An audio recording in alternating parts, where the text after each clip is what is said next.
Bonjour ou bonsoir, ça dépend de l'heure que vous suivez notre TikTok. Aujourd'hui, nous allons vous présenter la configuration du DHCP relais IP Helper Address. Voilà notre objectif. À la fin de cette leçon, vous serez capable de comprendre pourquoi un client ne peut pas contacter un serveur, configurer un routeur client relais DHCP grâce à la commande IP Helper Address. Vérifier que les clients reçoivent automatiquement leurs adresses IP depuis un serveur DHCP, ce serveur DHCP distant qui est là, n'est-ce pas? Nous allons vous présenter la topologie One Point à Point avec un serveur DHCP centralisé. Ici pour le réseau LAN, nous avons le 192.168.10.0/24. Pour la WAN, vous avez le 10.0.12.0/30. Au niveau du R1, vous avez 12.1. Pour le R2, 12.2.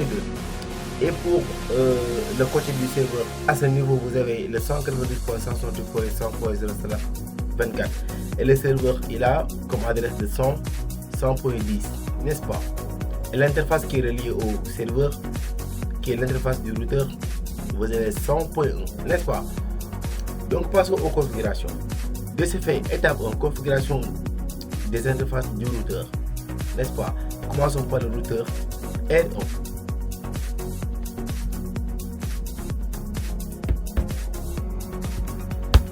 No.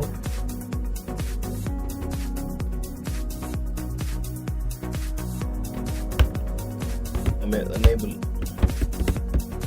conft, l'interface qui est int zig 0/0, n'est-ce pas? Et l'adresse c'est quoi? IP de 192.168.10.1, n'est-ce pas? Slash 24 255.255.255.0. On met sur Enter. No shutdown. C'est bon. Voilà.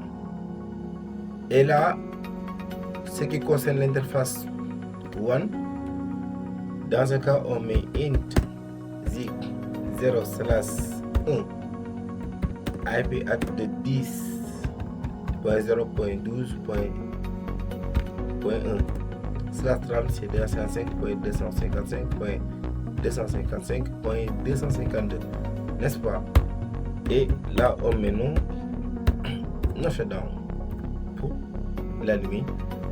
Et là passons au R2 conf t int zig 0/0 enter IP de 10.0.12.2 .252 et on met no shutdown. C'est bon. Configurons l'interface vers le serveur. Là on met int 0/1 IP de quoi? De 192.168.100.1, n'est-ce pas? Et slash 24 c'est quoi? C'est 255.255.255.0 et on met sur no shutdown. Voilà. Il faut savoir une chose, que le rôle du routeur 2 c'est d'assurer la communication entre le site du client qui est là vers le serveur DHCP, n'est-ce pas? Le serveur distant. Et le routeur R1, il sert juste de relayer, n'est-ce pas? Puisque le client et le serveur se trouvent dans des réseaux différents, c'est dans ce cas qu'intervient l'importance du DHCP relais. Donc passons aux configurations de route. Et ici, concernant cette configuration, nous allons utiliser le protocole OSPF pour interpréter les deux réseaux, n'est-ce pas? Et là pour le R1, nous allons voir les routes qui sont là. D'abord, ici, on fait quoi? On met show IP route pour voir les routes qui sont là, n'est-ce pas? Et là, nous avons le 10.0.12/30 et le 10.0/24. De ce fait, mettre configure terminal. Et là, on met routeur OSPF 1, network, déclaration des réseaux, network. Le premier réseau c'est quoi? 10.0.12.0. /30 wildcard masqué 0.0.0.3 et on met sur Aria Z, n'est-ce pas? Et l'autre réseau c'est quoi? On met quoi? 192.168.10. Voilà, et le wildcard masqué c'est 257 qui est le dernier, n'est-ce pas? Et on met sur Enter. Donc, configuration du protocole OSPF au niveau du R2. D'abord, le tourner sur IP pour voir les lots qui sont connectés. 12.0 et 100.0. De ce fait, on met conf T router OSPF 1 network de quoi? 10.0.12.0 de wildcard 3 Aria 0, n'est-ce pas? Et l'autre réseau c'est quoi? Là il nous montre les 6 états de communication du protocole OSPF et ça ne nous intéresse pas.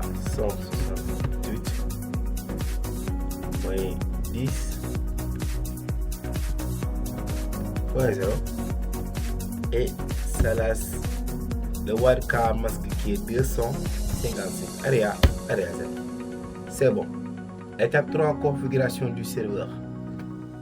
Il faut savoir que ce serveur doit posséder une adresse IP fixe afin que tous les routeurs puissent le localiser, n'est-ce pas? Et l'adresse IP c'est quoi? C'est 192.168.100.10. Voilà. Masque c'est 24. Et le gateway c'est quoi? C'est 192.168.100.1, n'est-ce pas? C'est bon. Étape 4, nous allons activer le service DHCP. Nous allons entrer au niveau du service DHCP. Ici on clique sur On. Et là vous voyez pool name qui est là. Nous allons donner un nom approprié. De ce fait, on fait quoi? On met LAN 3PC, tout court, LAN 3PC, n'est-ce pas? Et la default gateway, c'est la passerelle du routeur au niveau du LAN local des 3 PC. Donc ici on met quoi? 192.168.10.1. Voilà. Et le DNS serveur, on met 8.8.8.8, n'est-ce pas? Et vous voyez là ici star IP adresse veut dire l'exclusion des adresses IP. C'est à ce niveau qu'on doit exclure nos adresses IP. De ce fait ici, on va juste mettre 10 192.168.10.10, n'est-ce pas? Et le subnet masque c'est /24. Donc c'est bon. Nous allons juste cliquer sur Save. Et là c'est bon. Vous voyez, c'est déjà pris en compte, n'est-ce pas? Donc l'étape 5 c'est la configuration du DHCP relais, n'est-ce pas? Et pour la configuration du DHCP relais, le client envoie une requête DHCP Discover en broadcast. Or un routeur ne transmet pas les broadcasts, n'est-ce pas? Ce qui veut dire que grâce à la commande IP help adresse, elle va transformer cette requête en une cast et l'envoie directement au serveur DHCP, n'est-ce pas? Soutien à l'adresse de 192.168.100.10 qui est là, n'est-ce pas? Donc la commande c'est quoi?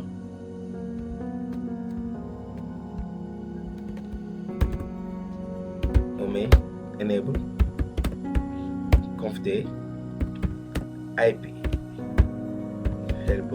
Oh, j'ai oublié l'interface qu'on doit mettre l'IP adresse.